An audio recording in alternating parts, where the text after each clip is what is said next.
వందనాలు. ఈ దినము మనం దేవుని సన్నిధి వెదకటం, మరి దేవుని ఆరాధించటం, మరి అలాగనే దేవుని బలమైన సత్యమైన మాటలు వినటం ప్రభు మనకిచ్చిన ఈ గొప్ప తరుణాన్ని బట్టి నేను దేవుని స్తుతిస్తున్నాను. ఈ దినము ఈ యూట్యూబ్ ద్వారా వింటున్న మీ అందరినీ కూడా దేవుడు ప్రత్యేకంగా దీవించుగాక. మరి విశేషంగా మనం ప్రార్థనతో ఈ యొక్క ఆరాధన మనం ప్రారంభం చేసుకుందాం. మహాపరిశుద్ధుడా, పరిశుద్ధుడు పరిశుద్ధుడు పరిశుద్ధుడు అని ఇలా వేళలో స్తుతులకు పాత్రుడా, నీ బలమైన నామానికి వందనాలు, స్తుతి స్తోత్రాలు. ఈ యొక్క ఆరాధన సమయంలో తండ్రి మిమ్మల్ని స్తుతించడానికి, నిన్ను పాడటానికి, నీ వాక్యాన్ని ధ్యానించడానికి మీరు మాకు ఇచ్చిన ఒక ప్రత్యేకమైన దినం, సమయం కొరకు వందనాలు. మరి విశేషంగా తండ్రి ఈ నామములో ఈ దినము మా దేశములు ప్రభువా ఒక భయంకరమైన వైరస్ దినాల్లో మేము ఉండగా మీ బలమైన హస్తాన్ని మా దేశం పైన కుమరించి, యేసువే నీకు స్తోత్రాలు స్తోత్రాలు స్తోత్రాలు. గొప్ప విడుదల, స్వస్థత మా దేశం పైన కుమరించుము, సహాయం చెబుతుంది. మీరు కనికరించుము.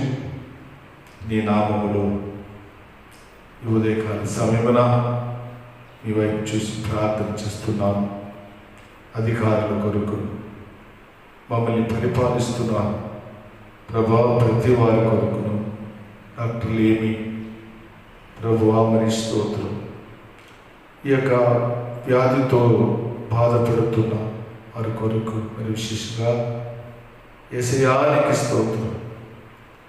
మరణించిన ఎన్నో కుటుంబాలు మరి ఒక భయంకరమైన పరిస్థితులు ఉండగా వారిని ఒకసారి జ్ఞాపకం చేసుకొని తండ్రి నీకు స్తోత్రాలు. మీరే స్తోత్ర రక్షకుడు అని తెలుసుకోవడానికి, ప్రతి వారు నిన్ను వెంబడించడానికి మీరు కృప చూపించుము, సహాయం చేస్తుంది. నీకు వందనాలు. ఈ ఆరాధన ప్రారంభం నుండి ముగింపు వరకు కూడా మీ సన్నిధి మాకు తోడుగా ఉండమని సమస్త ఘనత మహిమ చెల్లిస్తూ యేసయ్య నామములో అడుగుతున్నాం తండ్రి, ఆమేన్. ఒక పాట పాడుకుందాం. యేసుతో టీవీగా పోదమా, అడ్డుగా వచ్చి వైరి గెల్వెను. రైసులో యేసుతో టీవీగా పోదమా, అడ్డుగా వచ్చి వైరి గెల్వెను. యుద్ధన దంబుతో పోదమా, యుద్ధన దంబుతో పోదమా. రాజు సైన్యమందు చేరెను, ఆ రాజు నీవే సేవ చేయును. రాజు సైన్యమందు చేరెను, ఆ రాజు నీవే సేవ చేయును. యేసు రాజు ముందుగా ధ్వజము బట్టి నడవగా, యేసు రాజు ముందుగా ధ్వజము బట్టి నడవగా, యేసుతో టీవీగాను వెళ్ళదను, యేసుతో టీవీగాను పోదమా. అడ్డుగా వచ్చి వైరి గెల్వెను, యుద్ధన దంబుతో పోదమా, యుద్ధన దంబుతో పోదమా. శోధనలు మనలు చుట్టి వచ్చినా, సాతాను అంబులెత్తి తరిగినా,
నిలుచుచు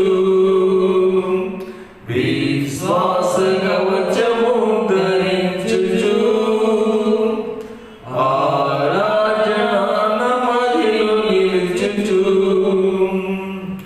అనుదినము శక్తిని పొందుచున్న వారమై అనుదినము శక్తిని పొందుచున్న వారమై యేసుతో దివిగాను వెదను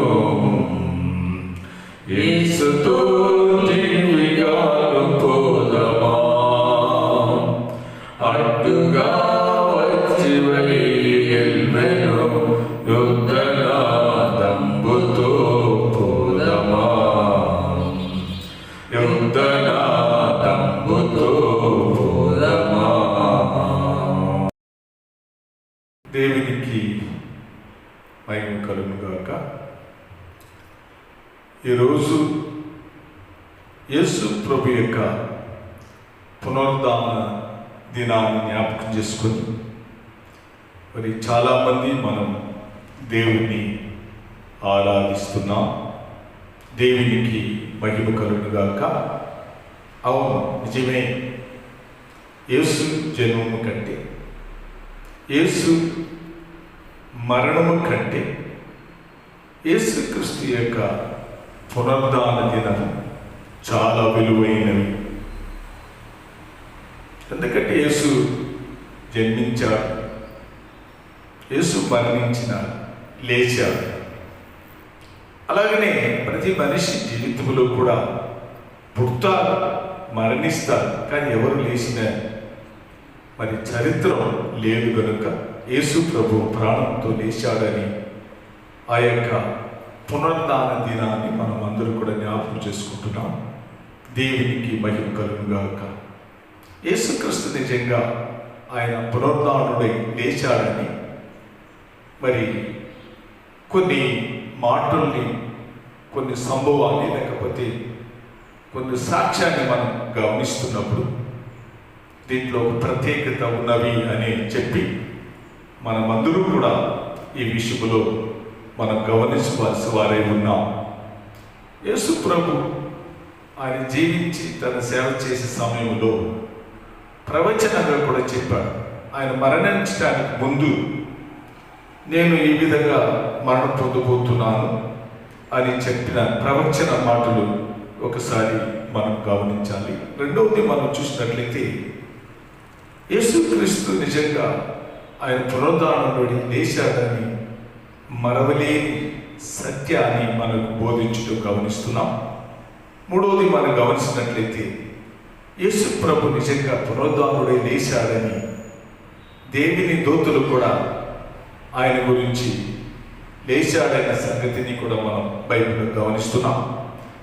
నాలుగవది మనం చూసినట్లయితే అపోస్తలుడైన పౌలు కూడా పత్రికలో అనేక సార్లుగా అనేక విధాలుగా యేసు ప్రభు యొక్క పునరుద్ధాన దినాన్ని రాశారు. ఇవన్నిటిని మనం గమనిస్తున్నప్పుడు నిజంగా యేసు పునరుద్ధానుడు లేచాడని చెప్పగలం. నేను ఒక 2 సంభవాలని మీకు జ్ఞాపకం చేయాలి. అన్నిటిలో 2 సంభవాలు. యేసుక్రీస్తు నిజంగా యేసు లేచాడు అనడానికి 2 మరి ప్రత్యేకమైన ప్రవచన మాటలు ముందుగానే చెప్పిన మాటలు మనం గమనించినట్లయితే మత్తయి సువార్త 16వ అధ్యాయం 21వ వాక్యములో నిజంగా యేసుక్రీస్తు పునరుద్ధానుడై లేచిన ప్రవచనంగా చెప్పిన యేసు ప్రభు యొక్క మాటలు మనం చూసినట్లయితే యేసు యెరూషలేముకు వెళ్ళినప్పుడు ప్రధానులతో, ప్రధాన యాజకులతో, వేద శాస్త్రులతో ఈ మాట అన్నాడు. ఏమని అన్నాడంటే, నేను మరి అనేక శ్రమ పొందబోతున్నాను, శ్రమ పొంది 3వ దినం లేపబడబోతున్నాము అని అక్కడ శిష్యులతో కూడా కలిసి చెప్పిన మాటని మనం చదువుతున్నాం. అలాగనే మనం గమనించినట్లయితే యోహాను సువార్త 2వ అధ్యాయం 19వ వాక్యంలో మనం గమనిస్తున్నప్పుడు యేసు వారికి ప్రత్యుత్తరంగా, నేను ఈ ఆలయాన్ని బట్టి 3 దినాల్లో నేను లేపుదను అన్నాడు. కట్టుదను చెప్పలేదు, లేపుదను అని అక్కడ చెప్పబడుతూ గమనిస్తున్నప్పుడు యేసు ప్రభు యొక్క మరణంలో ఆయన పునరుద్ధానుడై లేపబడబోతున్న 3వ దినము అనే సంగతిని, దేవాలయాన్ని గురించిన ఒక సంఘటన అక్కడ మనం బోధించడం మనం గమనిస్తున్నాం. అవును, నిజమే, యేసుక్రీస్తు మరణం పొంది 3వ దినం లేపబడబోతున్నాము అని ప్రవచనంగా చెప్పిన మాటను మనం గమనించాం. రెండవది మనం చూసినట్లయితే, ఆ దినాల్లో రోమ్ ప్రభుత్వం గమనిస్తున్నప్పుడు పిలాతుతో వెళ్ళి యేసు ప్రభు ఇలాగ మరణం పొంది 3వ దినం లేపబడిపోతున్నారు అని పిలాతుతో మరి వారి ఆ సమాధిని గట్టిగా మరి మూత వేసి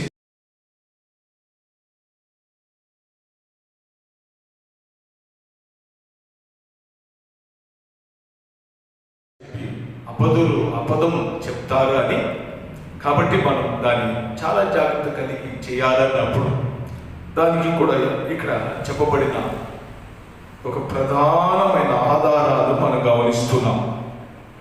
ఏమిటంటే, ఏ విధంగా ఆ యొక్క సమాధిని భద్రపరిచారు అని కూడా మనం గమనిస్తున్నాం. మత్తయి సువార్త 27వ అధ్యాయం 66వ వాక్యంలో మనం చూసినట్లయితే,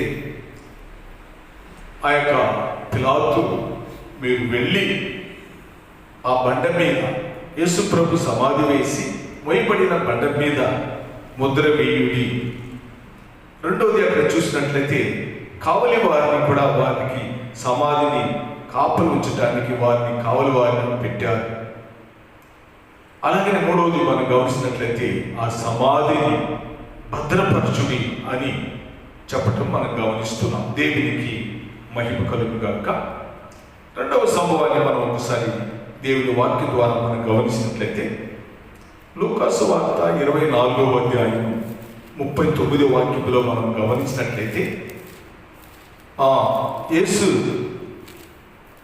అక్కడ చూసినట్లయితే చెప్పాడు.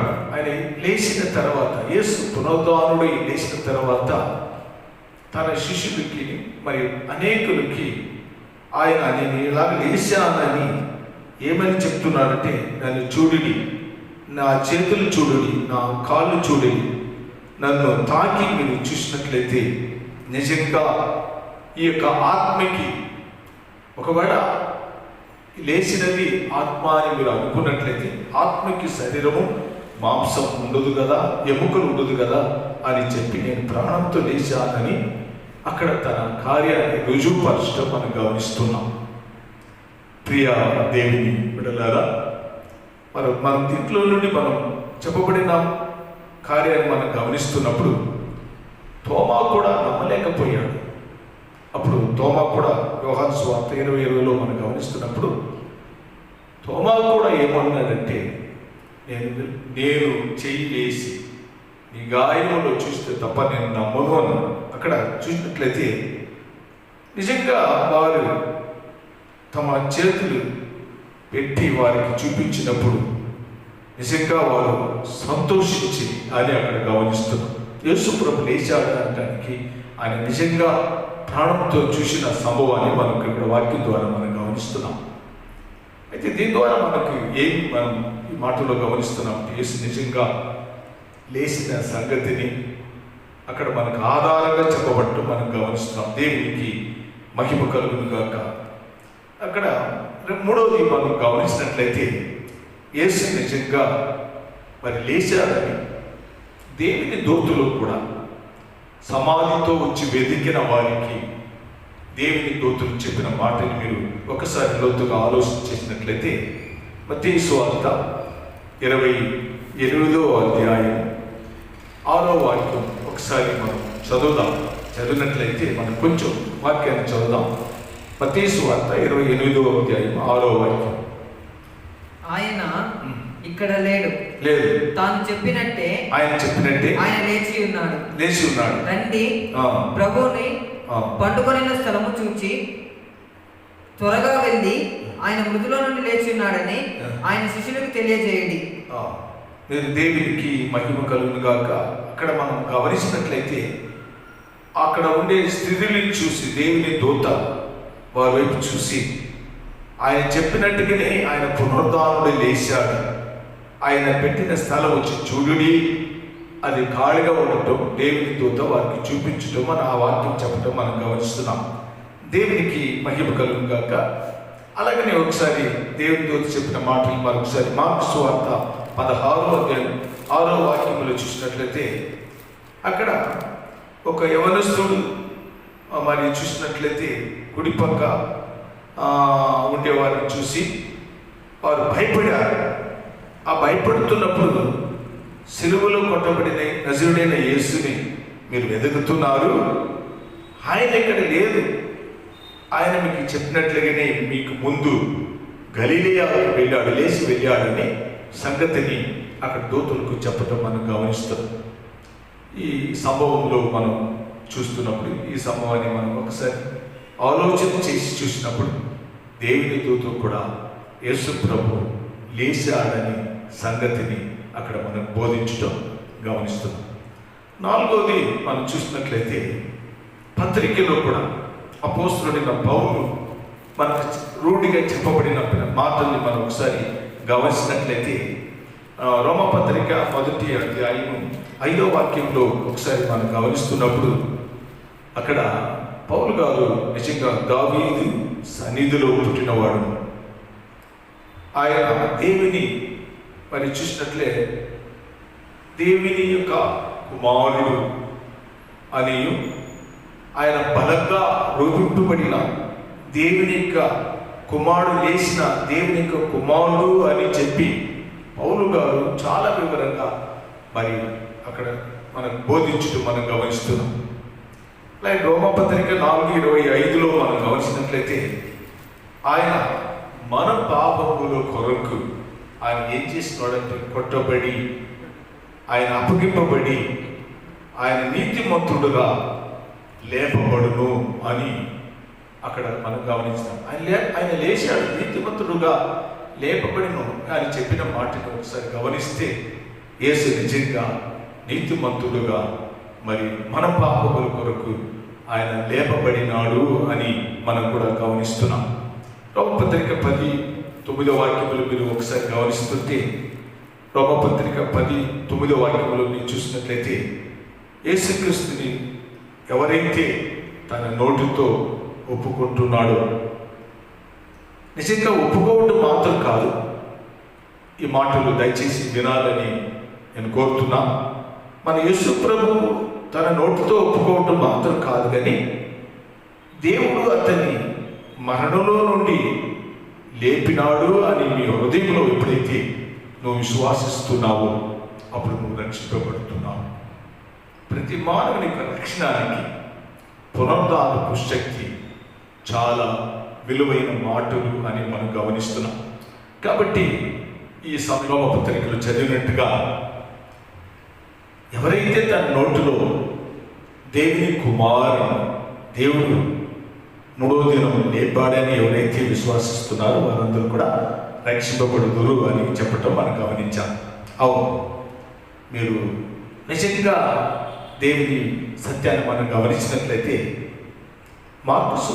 రోమపత్రిక 5వ అధ్యాయంలో మొదటి నుండి కడ వరకు మనం చదివినట్లయితే దాంట్లో ఒక ప్రత్యేకమైన 3 అనుభవాలు మనకు చెప్పటం మనం గమనిస్తున్నాం.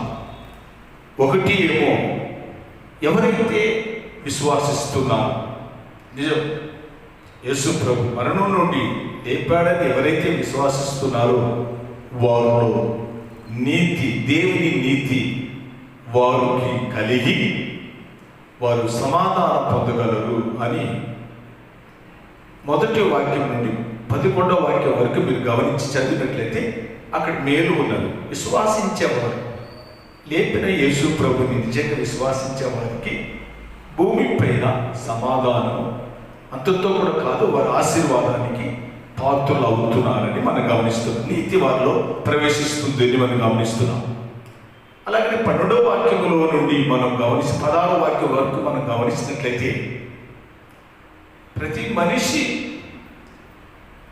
ఆదాము పాపం చేశాడు కనుక ఆదాము ద్వారా మనిషికి పాపముతో మరణం ప్రవేశించింది అని అక్కడ మనం గమనిస్తున్నాం. దేవునికి మహిమ కలుగును గాక. అయితే మరణం అనేది దేవుని వల్ల కలిగినది కాదు, కానీ మానవుడు చేసిన పాపాన్ని బట్టి భూమిపైన మరణం సంభవించినవి అని అక్కడ మనకి చెప్పటం, చాలా వివరంగా చెప్పటం మనం గమనిస్తున్నాం.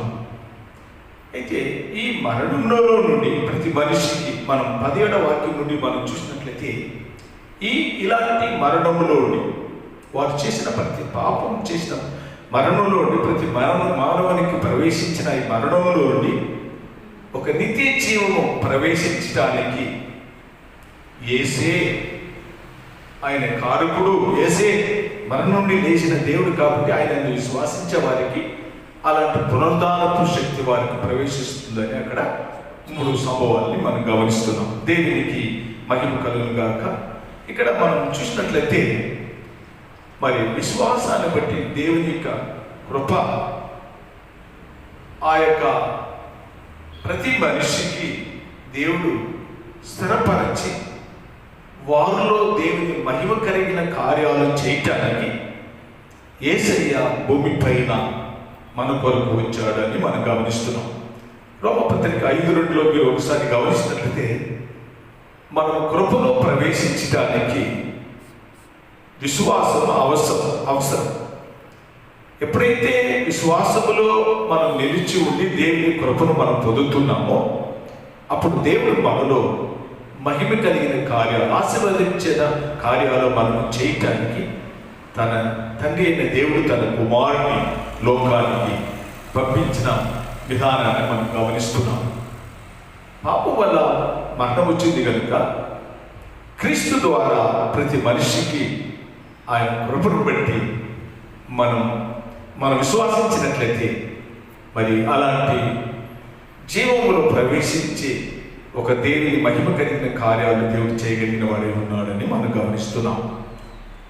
అలాగే మీరు ఎఫెసీ పత్రిక 3:13లో మీరు వాక్యాన్ని చదివినట్లయితే మనం భూమి పైన క్రీస్తుని విశ్వాసించటం వల్ల లేకపోతే మనం పొందే ప్రతి ఆశీర్వాదం వల్ల క్రీస్తుని విశ్వాసించే వారికి శ్రమ ఉండదు, కష్టం ఉండదు, వారికి మేలే ఉన్నది అని మనం మోసపోకుండా ప్రతి మనిషికి శ్రమ ఉంది. అందుకే పౌలు గారు చాలా వివరంగా చెప్తున్నారు.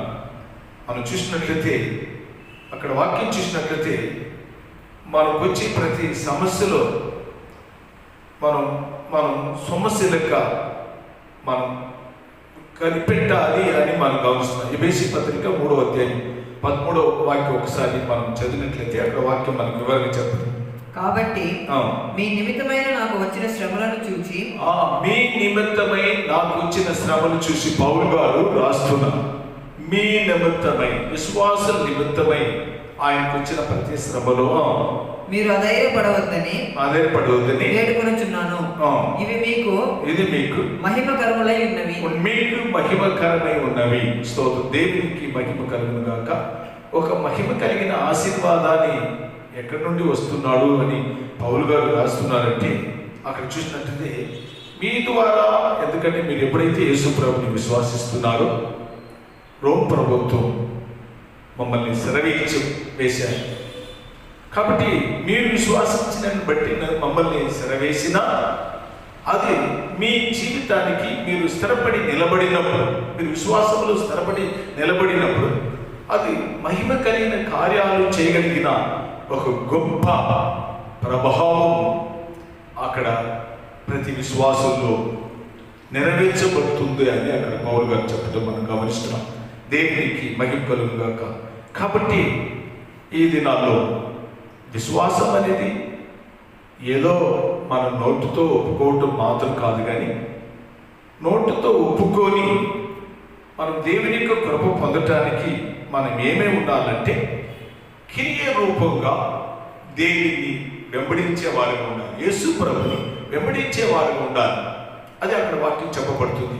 మీరు మత్తయి సువార్త 4వ అధ్యాయం 19వ వాక్యంలో చూసినట్లయితే వారు శిష్యులు మరి అక్కడ చేపలు పట్టే వారిని చూసి యేసు ప్రభు నన్ను వెంబడించుడి. యేసు ప్రభు వారికి అక్కడ మేలైన అద్భుతాలు, ఆశ్చర్యమైన కార్యాలు చేసినప్పుడు, వారు విశ్వాసించినప్పుడు వారి విశ్వాసం ద్వారా వారిని వదిలిపెట్టక వారిని నన్ను వెంబడించుడి, నేను మిమ్మల్ని మనుషులు పెట్టేవారుగా నేను చేస్తున్నాను అని ఎప్పుడైతే చెప్పాడో, వారు కలిగిన విశ్వాసాన్ని బట్టి వారు చూసినట్లయితే వారు వలలు వదిలిపెట్టి తన పనిని వదిలిపెట్టి యేసు ప్రభుని వెంబడించడం మనం గమనిస్తున్నాం. అంటే అక్కడ వారు అలా వెంబడించినప్పుడు మహిమ కలిగిన కార్యాలు వారిలో పోషించబడటం, ఆదరించబడటం, ఆశీర్వదించబడటం, వారు ఉన్నతమైన స్థాయిలో ఎదుగటం మనం గమనిస్తున్నాం. దేవునికి మహిమ కలుగును గాక. ఇక్కడ వాక్యం మనం చూసినట్లయితే నన్ను వెంబడించేవారు. మత్తయి సువార్త 16:24 వాక్యంలో మీరు ఒకసారి గమనిస్తున్నట్లయితే, నన్ను వెంబడించిన వాడు తను తాను ద్వేషించి తన శిలువను ఎత్తుకొని నన్ను వెంబడించవలను అని అక్కడ యేసు ప్రభు చెప్తున్నాడు. తనకి ఒక శిలువ ఉన్నవి కాబట్టి ప్రతివారు తాను ఎత్తుకొని నన్ను వెంబడించేవారు. నన్ను వెంబడించేవారు యేసు ప్రభుని వెంబడించే వారికి మేలు ఉన్నవి. ఈ లోక సంబంధమైన ఆశీర్వాదాలు, పరలోక సంబంధమైన ఆశీర్వాదాలు రెండు కూడా మనకు అనుగ్రహించడానికి యేసు ఈ భూమి పైన వచ్చి మరణించి 3వ దినం లేచిన సంగతిని మనం గమనిస్తున్నాం.